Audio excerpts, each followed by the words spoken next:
right before we started, but Matthew Coller is here who covers the Vikings. My guy, I appreciate it. How are you doing on this Monday night? Were you ready to discuss a coaching change on your end?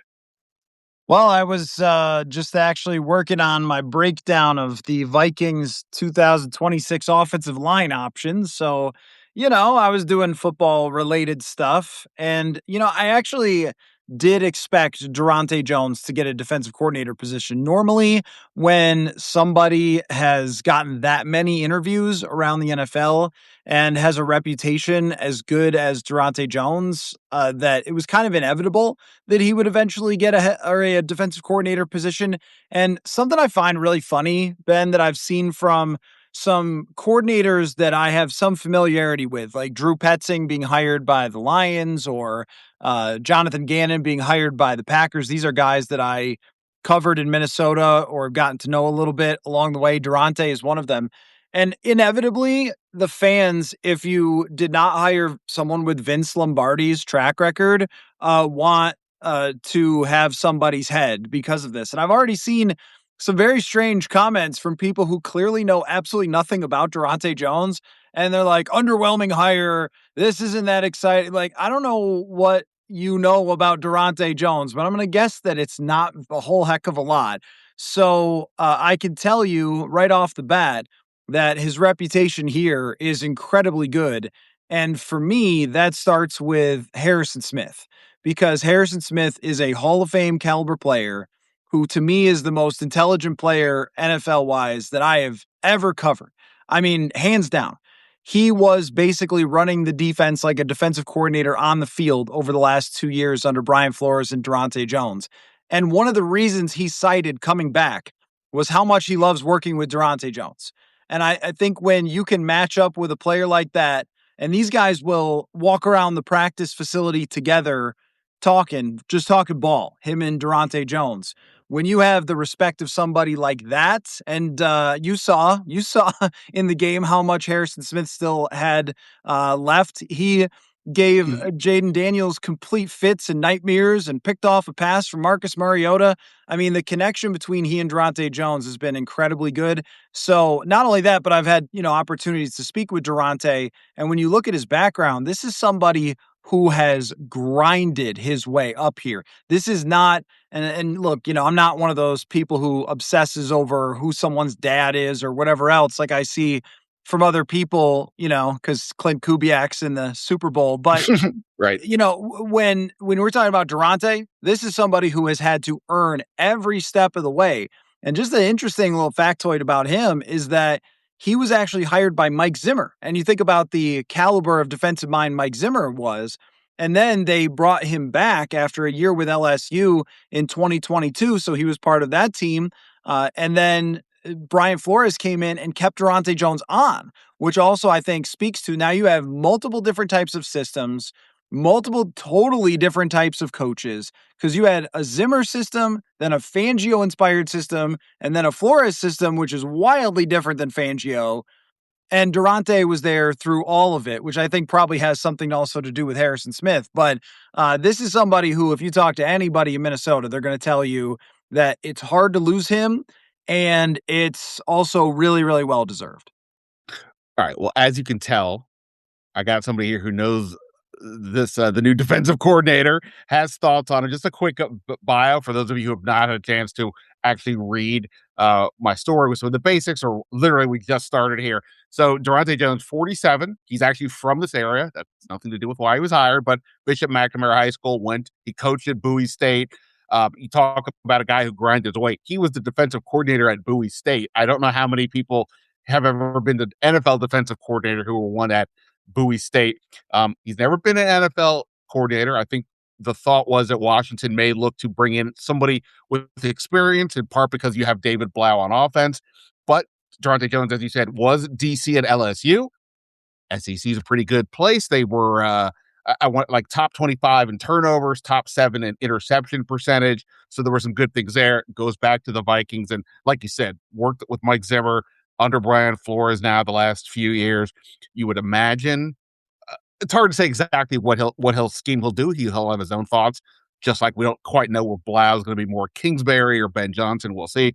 But if it is more of the Mike Flores situation, obviously that is a very fun defense to watch. All kinds of blitzes. The Vikings, I think, with their blitz rate this year was like 48%, leads the league. Second place was like Atlanta at 33. So this is a very aggressive look. If in fact it is more of that, beyond the blitzing, what else can you kind of say about what this defense could look like if it kind of follows the Flores model? Yeah, I mean, I think he's going to have his own thoughts, right? On do you really want to be that aggressive? But, if he is going to be that aggressive, there's a few things that are really, really key to this defense. Number one is tying together the coverages with the rush. And just like any other defense, this is not a magic worker. You're going to need players. There's going to have to be improvements because what Brian Flores really did, and Dante Jones was a huge part of this, is they worked with guys who were very, very high intelligence football. So my expectation is that what Durante's going to look to do is to put together a unit that's going to be the starting point of the highest football IQ players that he can get because they're going to ask them to be very dynamic. So the way that this defense works is Harrison Smith identifies things about the offense, whether it be, tendencies or motions or formations or whatever from his film study, along with Durante, along with Brian Flores, and they try to make a change. They call it holding the pen last. So make a change, have that last adjustment, last communication to adjust the coverage based on what they see and based on what their expectation is. So you can't just have any old guy wander around out there at safety or corner because they need to be able to communicate extremely well with each other and have a really great sense for how offenses work, how offenses are going to attack them, their film study throughout the week. So that's a starting point. And then when it comes to that blitzing, it's what is it that opens up behind the blitz and how do you take advantage of it? So I'll give you an interesting stat from the Vikings this year, their defense. Everyone talks about the blitz, but something's really interesting is that opposing teams, and you saw this with how Washington tried to attack the Vikings, had the lowest average depth of target against the Vikings defense of anyone in the NFL.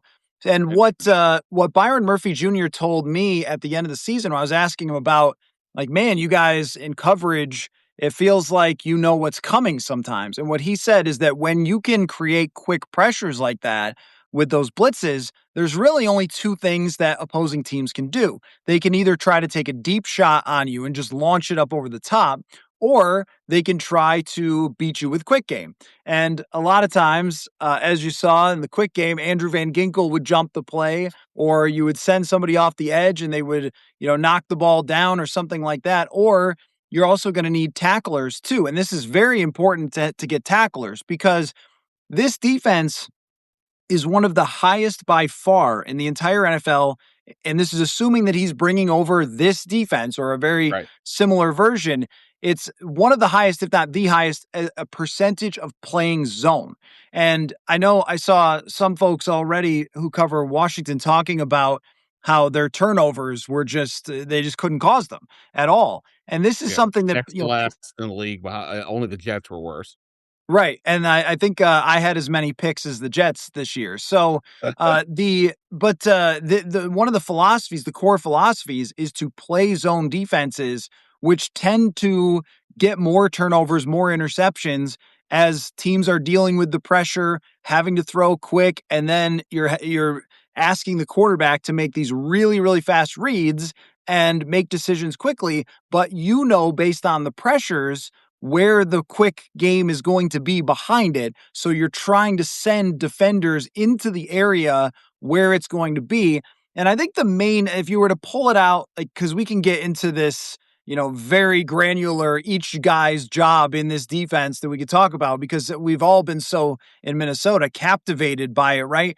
But if you Sure. look at the big picture, the number one thing you're talking about is deception.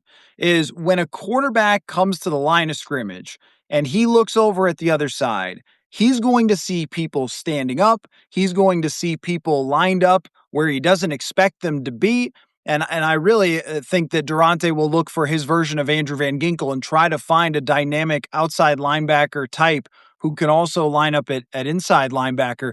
So if you're looking for, deception, like who's gonna blitz, who's gonna drop back, they have all these versatile players. Josh Metellus is another one. Harrison is another one where they might be looking like they're going to rush and then dropping back into a deep zone at the last second.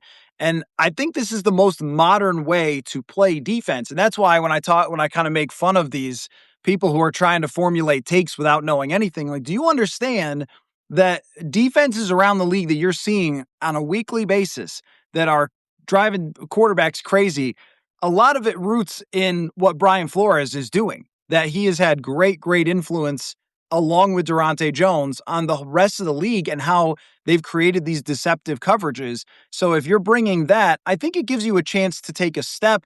And what we saw from the Vikings when they brought in Flores and this defense was they went from about the worst defense in the entire league under Ed Donatel. And I think it's kind of a little bit similar to what Dan Quinn has done, that Ed Donatel's system, to then going up to at least the middle of the league. And if you get Jaden Daniels there and he comes back and he's healthy and he's performing at a high level with an average defense, you can really succeed. So I think it raises the floor of the defense potentially if he's able to bring over a lot of the same pieces, but you can't say it enough times. A lot of it is about what types of players they're able to acquire, because it doesn't matter if you have Vince Lombardi.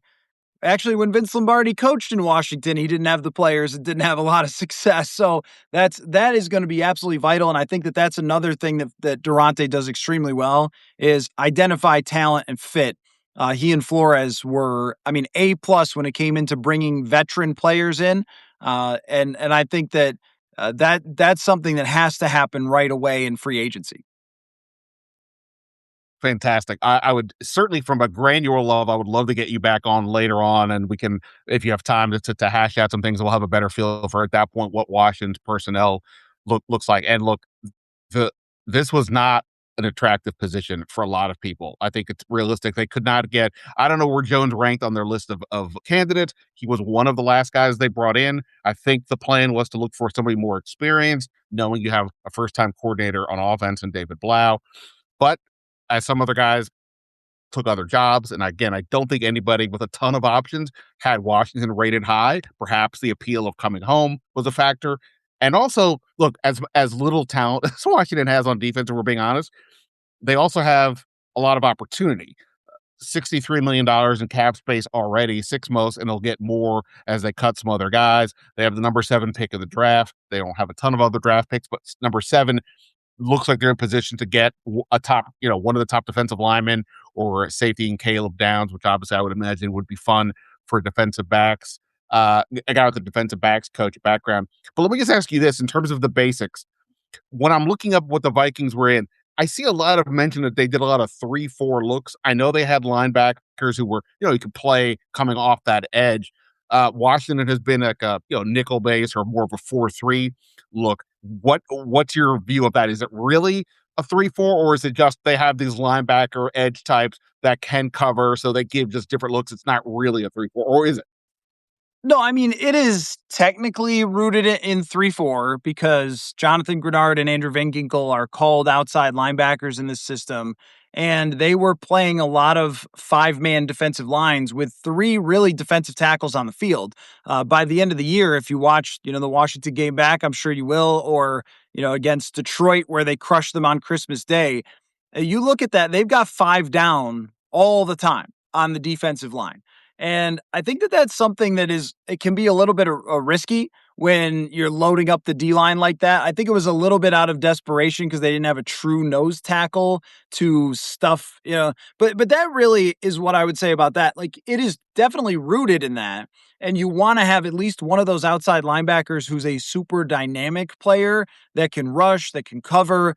This defense loves to drop guys back. So it was one of the reasons, and it hasn't really worked out entirely with Dallas Turner, but it's one of the reasons they spent so much draft capital on him is they saw him as a piece that could drop back into coverage or straight up rush. And the same thing is very true for Van Ginkel. But I would also say that Durante's been in a 4-3, which was Mike Zimmer, and that was about as true of a 4-3 as you're ever going to see. where that was the same four guys lining up. It was Daniil Hunter, Everson Griffin as the true 4-3 defensive ends, and then the two defensive tackles, Tom Johnson and Laval Joseph. And that was how they did it. They ran every single play like that with those guys. And they didn't Right. do a lot of mixing and matching unless it was third down. So I don't know which parts he's going to take and which parts he's going to keep. And that might be dependent a lot on just what they can get. Because as you mentioned, like you're going to go into free agency. And I think that Washington is an attractive place to go for players because you have Jaden Daniels there and they can pay and like that's good, right? And Right. Josh Harris has a lot of money that he could put down, up front. So I think it will be an attractive defense to play in. But the number one thing about Brian Flores, and this is from listening to him for the last 3 years every single week, is what worked yesterday might not work today. And they always need to factor that in. And we're going to play to our players' strengths. Where if you ask them, hey, what scheme did you guys play? What Brian Flores would always answer is, we don't really have one. And I thought that was kind of interesting. I talked to Anthony Barr about it one time, and he said when he joined Flores and Dante Jones in 2023, just for the end of that season, he was a free agent. He kind of came back for a few weeks for them. He said, okay, like, give me the playbook kind of thing of the defense. And they were like, well, there isn't really one at this point. Like we scheme week to week. So you have to every player has to be able to adapt. And you know that that was the Belichick way as well, which is you're going to scheme differently every single week. And there are plenty of times throughout my time covering, Flores and Durante where they would do something and you'd be like, where did that come from? And that could be in the form of personnel where we hadn't seen a guy play all year and then he's in and there's no injury. He's just in because they loved some matchup. Like they brought in Jay Ward one game because they felt that they were going to get a lot of this might have been a Washington game. They felt they were going to get a lot of screens and they needed better tackling from their outside. So they said, all right, you're in this week and you're going to play. And he hadn't played in weeks, but it made a difference. And then he kind of continued to play like that. Jalen Redmond last year. Jalen Redmond was an undrafted free agent who played in the UFL, and Mhm. he had to go in a couple games, and he performed well. And they were like, "Okay, let's go." There is no for these guys for this philosophy. There is no. I don't care where someone's drafted. I don't care if it's a first round pick or an undrafted free agent. It's going to be, do you fit? How do you fit? And how can I maximize their skill? And we've seen a ton of players. I mean, Jonathan Bullard was a journeyman guy who hadn't played more than 300 something snaps. And then last year in 2024, played like 700 snaps as a run stuffing DT because it fit for them. And Josh Metellus was a guy who was under, he's a guy to ask Dante Jones about because his development was crazy from a special teamer 6th round draft pick who they cut out of camp to a guy who they were just paying, I forget what the contract was, like $15 million a year because he's developed into such an important piece there. And that's a lot based on toughness and football IQ is the thing you're going to keep going back to. But they called it an amoeba, a moving target. Like you could never really pin down what defense they were really playing on a week to week basis because last year they played a lot more like 4-3 type stuff. And then this year they're playing 5 down. It's like the bare front. We're going like, what year is this for Brian Flores? But it worked because that's what was required. Right. Well, and I know that they brought in Jonathan Allen, of course, and Javon Hargrave, so two defensive tackles. If Washington's defense has a strength, air quoting this, you have Devron Payne, who I reported today looks like he's going to stay, and Javon Kinlaw, and the second round pick Johnny Newton from a couple years ago. So the idea of going to a 3-4 seems tough for that aspect of it. But like you said, they'll figure it out when they get more guys in. You mentioned one of the developmental guys. I think it was AJ here asked about that. You mentioned Metellus. Is there anybody else on the in the secondary over the last 3 or 4 years you would point to say this is a guy that Durante gets some credit for helping develop? So this is, I guess you'd have to probably go back a little bit more in his history because this is more of a team that felt like they were in win now mode. So when it came to the young players, they were not really investing a lot in those players. And you look at Got it. the Vikings drafted 5 players last year. Like that they traded away all those picks to try, to get Cam Robinson in a pinch, to get, whatever, maybe move up to get Dallas Turner. Whatever. They've been really kind of that chips to the middle of the table. which Right. is what makes Sam Darnold going to the Super Bowl more devastating for them because they thought that they were building a Super Bowl caliber roster Right. for JJ McCarthy, but that's my podcast, not yours. But the point being that there's not a lot I could point to under the Brian Flores that I would say, wow, that's just an amazing job of taking a young player and making him into something magical. Josh Metellus probably is the greatest example of this. That when Brian Flores arrives, he sort of identifies this like physical player with super high IQ that they could turn into an interesting box safety you can line up at a lot of different spots, and then that really fit for Josh Metellus. But I would expect Washington is in a similar mode of, yeah, I mean, everybody loves this is the thing, man. Everyone loves this idea of like, get younger, get younger, get younger. And then you see teams that are, when you look at that list of like the youngest teams in the NFL, there's a lot of teams that aren't in the playoffs. I mean, that's the thing is like you probably have to go out and get experienced players if they're going to run a defense similar to Flores, because the guys who they've tried to develop, your Andrew Booth Jr., who might be out of the league at this point, your Caleb Evans, who was a fourth round draft pick that's now with Carolina, but didn't really play with Carolina or that much in Minnesota. These guys really struggled with it, and it's complicated. I mean, that's something, and I don't know if he's going to teach the same exact stuff or put in the same exact defense, and he may not want it to be as complex as Flores, but I guarantee you that he's going to take the inspiration of what's happened these last couple years. And I think the main thing here is you're looking for guys who can mentally handle it, and physically you'll figure that out. But if you can mentally handle it, then you've got a chance to develop. But this hasn't been a developmental type of scenario. He does have a background in college football, so Right. it's not like he's never worked with young players. And I remember him talking about, I forget exactly how they did it, like a system of like quizzing players to kind of get. He had like his own system that he's probably going to bring there, but he told us about it. I don't know, like 3 or 4 years ago, so I can't remember the details. But in terms of trying to develop younger players, teaching them in a certain way, so there's a strategy there. It's just that's just not where the front office has been over the last few years here. Gotcha. Before I let you go back to your life, because you were very kind to jump on here as this news broke. Obviously, when coaches come over, coordinators or head coaches come to a new team, they tend to say, "Hey, could we go bring over this guy that I coached or this guy that was on staff?" Is there anybody for you that stands out, whether it's free agents or other coaches on staff that you think might be a person or that Durante would bring over? Well, one is Marcus Dixon, who his contract is either not being picked up by the team or he's choosing not to sign a new contract with the team. That's a whole nother subject about whether Brian Flores and everything is going super smoothly as he returns to the Vikings, because Mike Pettin had a few things to say about that. So Yeah, it's interesting timing that this is now the third defensive line coach that Flores is going to be on, and two of them have left on their of possibly their own volition. But that again, different story. So Marcus Dix is really good at his job. I mean, we've seen you talk about development, like that's a Jalen Redmond, Levi Drake Rodriguez was a seventh round draft pick who barely played in his first year and then played a big role for them. So we have seen, and Dallas Turner, man, Dallas Turner's development this year. Turner went from looking like a guy, and I know fans just love to call everyone a bust. Maybe it just makes them happy. Maybe it just makes it exciting to say someone's a bust after like their first 10 games when they're 21 years old. But Dallas Turner's development this year was phenomenal in the second half of the year. And I know that's more outside linebacker coach than maybe Marcus Dixon, but we've seen them get a lot out of the interior. I mentioned Jonathan Bullard, who had never really been a great player. And then Jerry Tillery, you talk about someone who was a certified bust. Tillery did a great job for them last year. So I could see Marcus Dixon coming over, former NFL player.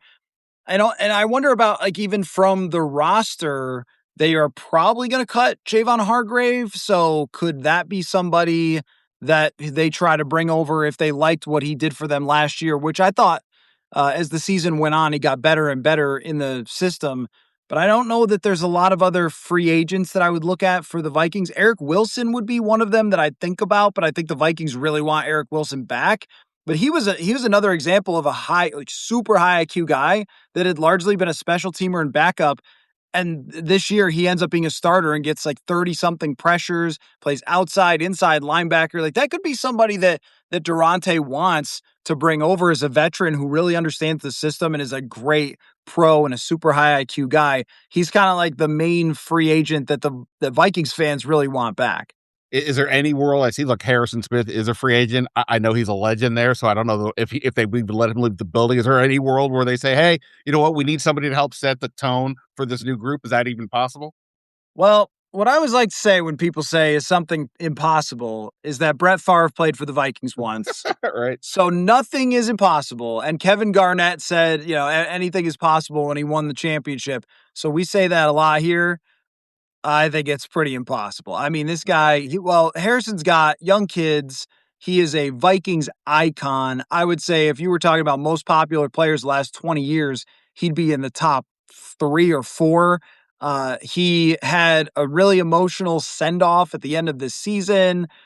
I just can't see it. I would be very Sure. surprised about that. I don't think he's going to want to be one of those guys on Pro Football Reference where it's Washington or it's Minnesota all the way down, and then at the end Washington. He's not Dana Stubblefield. He's not Deion Sanders or Big Daddy Wilkinson or any of the other comical Bruce Smith. Well, I was crushed when Bruce Smith became a Washington football player back in the day. It was wrong. the Didn't make best any sense. the best was when Jason Taylor, Hall of Fame career in Miami, comes here for a year, gets paid a lot of money, does absolutely nothing, and then as this Hall of Fame speech, he thanks Dan Snyder for basically paying him for very little production. He didn't even like try to pretend.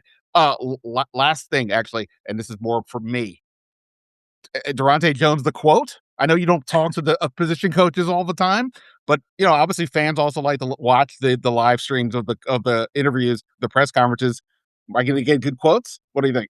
So I have talked to Durante many times because now, I mean, we're talking about I'll say this, I would always have it on my yearly calendar to go out of my way to do something with Durante Okay. because he is a highly intelligent guy.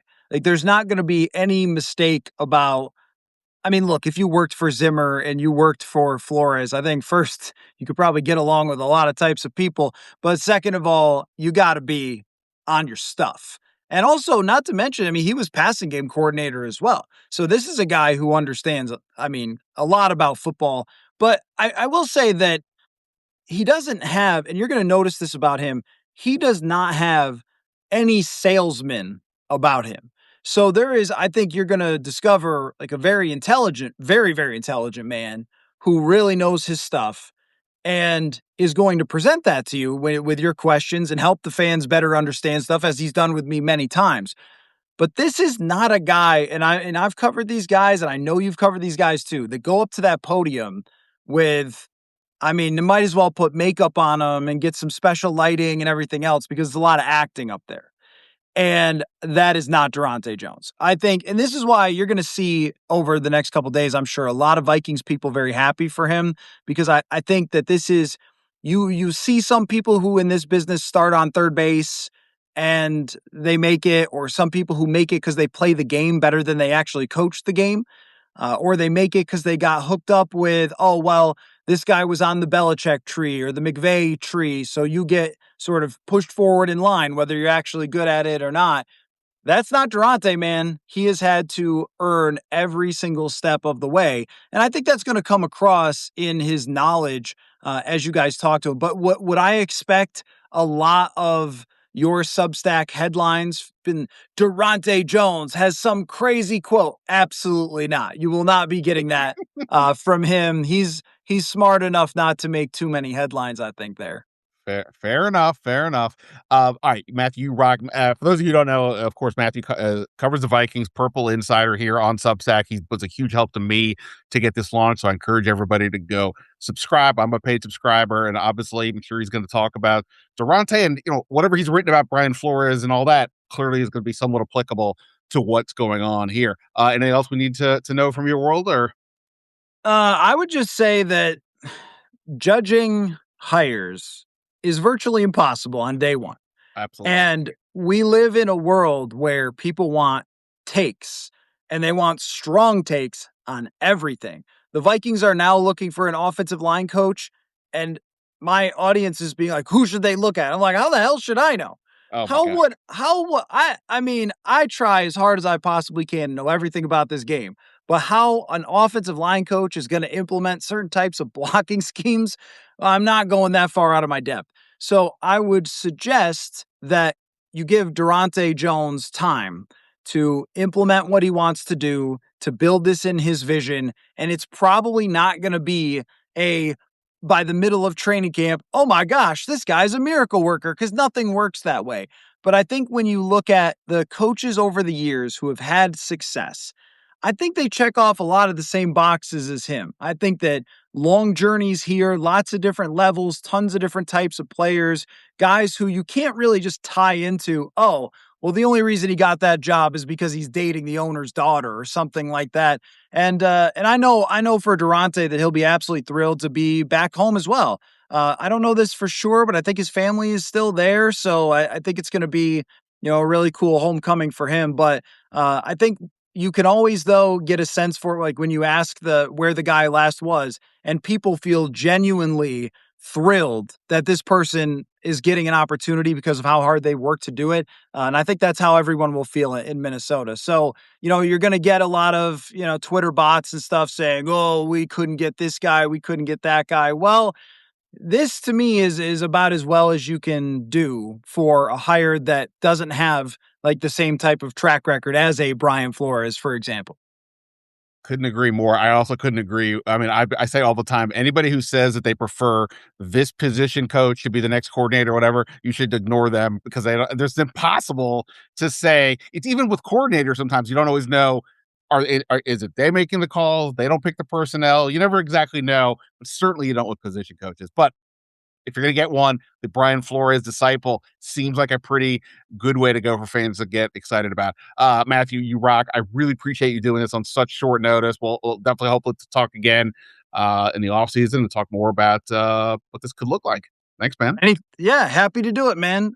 Enjoy the rest of your chat, and I'll be interested in seeing what Durante does there. And I will miss my yearly one-on-ones. I'm gonna have to find a new defensive backs coach to bother every year about Harrison Smith. So, thanks, man, and enjoy the rest of your chat. Appreciate it. Awesome, man. I appreciate it. All right, that was awesome. Matthew does a fantastic job. I'm gonna keep talking here for a little while. If you guys have other questions, doesn't have to be just about this. All this is the topic of the moment. I had a story up today, if you didn't see, about why it looks like Deron Payne is actually going to be back this year. We could talk about that or anything else you want. Drop your comments here in the live chat feed here. It's funny. I did my podcast, Last Man Standing, earlier tonight. And of course, this is what happens. This happened to me like 3 times in the last couple of weeks where I finished the podcast before news breaks. So I will have to update that podcast tomorrow and have a new one. But obviously, we got a lot of good stuff here with Matthew. Look, it felt like all along that they wanted to get somebody with experience, right? And it makes sense both because you have the David Blau aspect. You figure Dan Quinn's probably going to have to spend a little more time on that side of the ball. You also have a first-time offensive line coach. So to have a first-time defensive coordinator is a lot of inexperience on the coaching staff in what looks like is going to be a pretty important year. Now, in this case, whereas Blau is 30, Jones is 47. So a little more life experience in general. He's coached, as we were discussing, under a lot of different systems with Zimmer and Flores. So, and in college. So he's got that level of experience. And the fact that he did call plays at LSU is not nothing. I mean, the SEC is obviously, typically the highest level of college football. Not trying to start a fight Big Ten people. I'm just saying, generally speaking. So he does have that, but obviously, again, he'll be the first time doing it on the NFL level. We'll see what that matters. You still, of course, have Dan Quinn to help out there as well. Now, part of the bringing in somebody with experience aspect to me was also a way of saying experience plus they're going to have familiarity with Dan Quinn's system. Like, for example, um, Jeff Ulbrich, the defensive coordinator from the from the Falcons, who ended up staying in Atlanta. They decided to keep him. was somebody that Quinn had worked with. Raheem Morris, who is still out there, he's in the mix for the Arizona Cardinals head coaching job. So I don't maybe Washington said, "Hey, we have some sense that he's going there or he's going to go do TV." Wasn't an option. Al Harris, the defensive backs coach from the Bears, was somebody else. Now he was a also had never been a coordinator before, and the sense I've had is that he was not part of the first wave of interviews. The Bears obviously were in the playoffs a little bit. My sense was that that was more of a public creation than it was a reality internally. He has had other interviews, but I didn't get the sense that if they would necessarily go that route. But as I said, in more recent days, between Harris and between Jones, you started to get some guys who did not have that coordinator experience. And what that said to me again was, I never thought for one second that Brian Flores was coming here. Has a good thing going with Minnesota. Minnesota has way more talent, obviously, than Washington does. So why would he come here unless Washington just threw crazy money at him, which, I don't necessarily know if that makes a ton of sense and all that stuff. So then you have, um, Jonathan Gannon, former Cardinals head coach, Eagles DC. He's a Green Bay native. He goes and picks the Packers, but even still, Packers have Micah Parsons. The Packers have a team that was in the playoffs, all these things. So that's a better opportunity. And then you even have Denard Wilson, the Titans defensive coordinator, who just went to join the Giants as their DC. He worked with John Harbaugh in Baltimore. So I'm not saying that even that was impossible, but the sense I had was that he was also waiting for other opportunities. So I don't know where Jones ranked here on their list. He was, if not the last guy they interviewed, he only came in this weekend to talk with them, as did Terrell Austin, the defensive coordinator with the Steelers. Al Harris, as I mentioned, came in this last few days as well. So it sounds like, from everything I gather, that of course they're going to say this: Jones crushed the interview and everybody was impressed. But clearly there must have been something to that, because they moved pretty quickly to bring him in. I'm sure when they talked with Brian Flores, some conversation was held there about Jones as well. That it would seem logical that would be the case. I was kind of focused on Carl Scott among the first time candidates. Carl Scott, the defensive backs coach, passing game coordinator with Seattle. He was part of the first wave of interviews. Um, Again, not has not been a coordinator. His experiences, though, include being the defensive backs coach under Nick Saban at Alabama for a few years. That's a pretty good resume line. So I was wondering, okay, if they're waiting all this time, is it because they're waiting for Seattle to, get knocked out of the playoffs or whatever? Obviously, they're still going. But it turns out, I guess, that they decided, no, we're going to go a different direction and go with Jones. Obviously, they have a lot of work to do on the personnel side of things. As I mentioned before, if you haven't read my story on Deron Payne, for the last year and change, my thought was they'll move on from Payne at the end of the year, just like they did with John Allen, because the cap charge of roughly $28 million far exceeds what Deron Payne has delivered for them statistically, production wise, since he got the big contract in 2022. The difference, though, is that when they moved on from John Allen, you still had Payne, you drafted Johnny Newton, and then obviously Adam Peters went out and signed Javon Kinlaw. Here, if you move on from Payne, what do you have? You still have Kinlaw, very up and down, had some splash plays, also a lot of inconsistency, had no sacks. Johnny Newton had more sacks than Payne and Kinlaw combined, and yet, based on usage, it seems pretty apparent that Washington is not viewing him as an every down player yet. So when you have a group that has, look, the defensive ends, the two starters from last year, Dietrich Wise and Dorrance Armstrong, ended the year on IR. I don't even know if Wise would be back. Armstrong is still under contract. He'll be back. Will he be ready for training camp? How effective will he be immediately coming off the ACL? Who can say? But that line has already got questions. If you then remove Payne, you look at the secondary, who are the cornerbacks? Who's going to start? I see people here noting correctly that Mikey Sanders still might be a better fit in zone than man. Certainly a better fit on the outside, in a potential zone than say with Dan Quinn. Historically, looking to have his corners press. Mikey Sanderson is not the biggest guy, obviously, and it could have some trouble there. He wasn't particularly good in the slot this year, so perhaps this is a better fit for him on the perimeter, and so that's something to keep in mind. They didn't make a hire to fit Sanders still, but just in terms of what could happen next. But even still, even if Sanders still's on the outside, who's playing in the slot? You've got Trey Amos, who's going to do that job. The safeties, Quan Martin, it's fair to say he took a step back this year. He lost playing time as the season went along. They have Will Harris. I assume he's back. He could start, but again, it's not like you couldn't upgrade at that spot or potentially change the personnel because of this new system and what the new guy might want. Uh, and then linebacker. I think that's one's actually kind of interesting to me. Is Bobby Wagner a fit in this system? Bobby Wagner is actually was somewhat effective last year as a blitzer. We know he's tremendous tackler, very good to run game. And we also know that coverage is maybe not his strength at this point of his career. He's a free agent, uh, 36. There's justifications for why you decide to move on from him.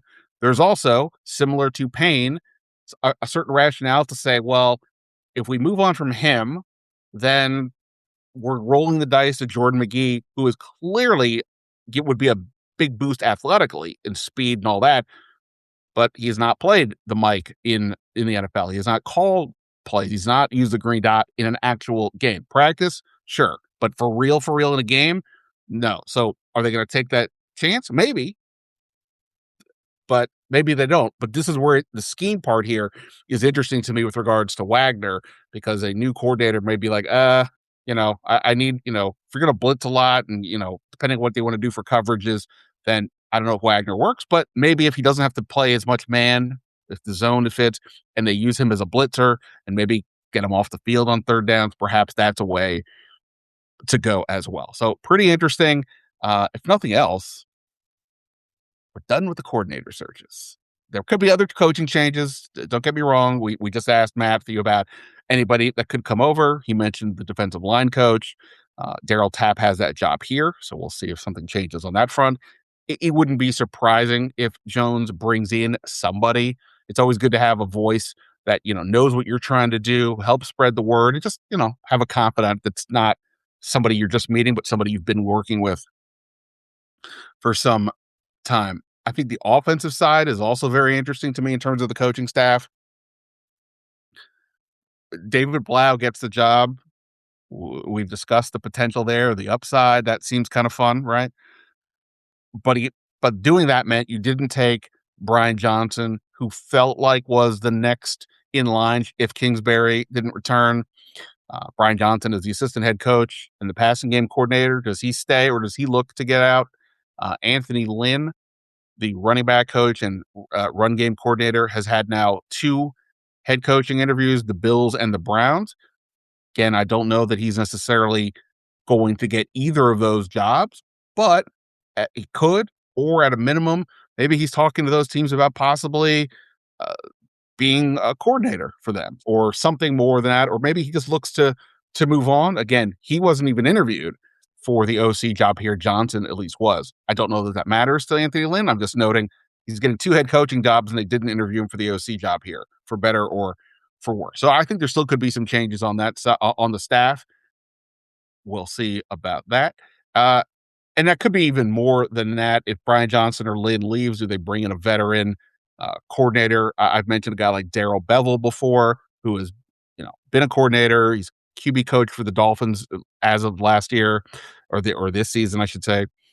He worked with Dan Quinn in Seattle, so somebody like that could make sense as a mentor to a degree to David Blau, would help him assimilate to this new job that he has. All right, we're going to have a lot to discuss here in terms of the free agency and the draft and all that. Speaking of the draft, Alicia mentions that Daniel Jeremiah had a mock draft today, gave Washington Ohio State linebacker Sonny Styles. Again, if Wagner doesn't come back, they're going to have some decisions to make about what they do at linebacker. And it's too early for me to say that's good or bad. In general, that seems a little higher for Styles than I've seen elsewhere. Uh, Caleb Downs, the safety at Ohio State, to me, if they're not going defensive line, but they keep the pick on January 26th, I'm calling for Caleb Downs. But that doesn't mean that's going to be the reality down the line. I just think that would be everybody says, I shouldn't say everybody. Many people that I've talked to say he may be the number one prospect in the draft. It's just that safety isn't typically, of course, a position you draft that high. Does that change now that your defensive coordinator is a defensive back guy? Maybe. I've also brought this up before. I don't think I just did here. But with Cliff Kingsbury, right, when he came on board, Washington had to fight to get him in there. Former head coach, he was going to the Raiders. Washington is able to sway him to come here. I don't know if that swaying involved Kingsbury saying, you've got to give me say in personnel to some degree. But he did famously slip Adam Peters a note to say, hey, why don't you take this tackle out of Oregon? I'm not saying that's exactly why Peters did it, but I am saying that it did happen. I don't think a guy who is a defensive back coach who's never been a coordinator, let alone a head coach, is going to have the gravitas or the sway to get Adam Peters to do something like that. Now, again, they may be on the same page. Peters might say, hey, Caleb Downs, you think he's worthy of this? All these guys understand, I think, the general idea of value. It's talent is important, but defensive line, maybe even receiver is more important than safety in terms of usage and all these things. So we'll see. Again, I'm just saying I don't think Jones will have the kind of sway that I perceive Kingsbury did on the offensive side. But at the same point, you don't bring in a guy to be your coordinator and then just have him, you know, wander around and have no voice in all of this. By the way, I don't know definitively if he's going to be the play caller. I would logically think that's going to happen, especially if he's changing the scheme and he's not running Dan Quinn's scheme. Again, this is my assumption. Why would you bring somebody in to then not have them do the thing that they do better than run your system? And I don't get the sense that Dan Quinn is like beholden to a system the way, say, a Steve Spurrier was on the offensive side, or frankly, the way Kingsbury was as well. Um, so yeah, exciting stuff. Done. I don't have to keep checking my phone every 10 minutes to see if I hear a beep that was this about a coordinator or not. That is, well, it's not officially done until they announce it, but essentially it looks like it's going to be a done deal. And by the way, we had been told that they are not going to hold a press conference until all the coordinators are done. So now that they have hired a new OC in DC, we could, it sounds like, hear from those coordinators and Quinn later this week. Obviously, I'll let you know about that, and we'll talk about that, right about that here on Last Man Standing. So I appreciate everybody being here. I hopefully responded to as many of you guys as I can. Apologies if I didn't. Of course, you can always hit me up in the comments in any of the stories, or hit me up through the app. You can find me there. You can email me, benstandigsports@gmail.com. And look, I gotta always mention, if you have friends who are big Commanders fans, obviously there's been a lot of discussion in town the last couple days about what's going on at the Washington Post. I sincerely hope the Washington Post does not close the sports section. It's a whole other conversation, and it's sad that's even up for grabs. But it looks like they're going to cut staff, and I don't know what they're doing over there. It's very frustrating, but I'm trying to do my part here to cover the Commanders. So if you know anybody out there, I'm not saying to leave the Post. I subscribe to the Post. I'm just saying, if you know anybody who's out there who wants coverage, I mean, again, today alone wrote about exclusively on Deron Payne, and now we got a guest here like right after the fact to talk about the Vikings, about the fact that they just brought in this guy who's from that staff to get the insight there. So I'm fighting for you. I'm trying my best to give you the best coverage I can, and the draft, free agency, going to be a ton more. I like the mock drafts. I like reactions and all that fun stuff. So plenty to discuss. Tell your friends. Everybody's welcome here. All right, I'm gonna roll. You guys rock. If you came in late, this video will be up on the website in a little bit, and you can rewatch it or pass it on to anybody else. And that's it. Hang in there. Dante Jones, welcome to town, and we'll go from there. You guys rock. See ya.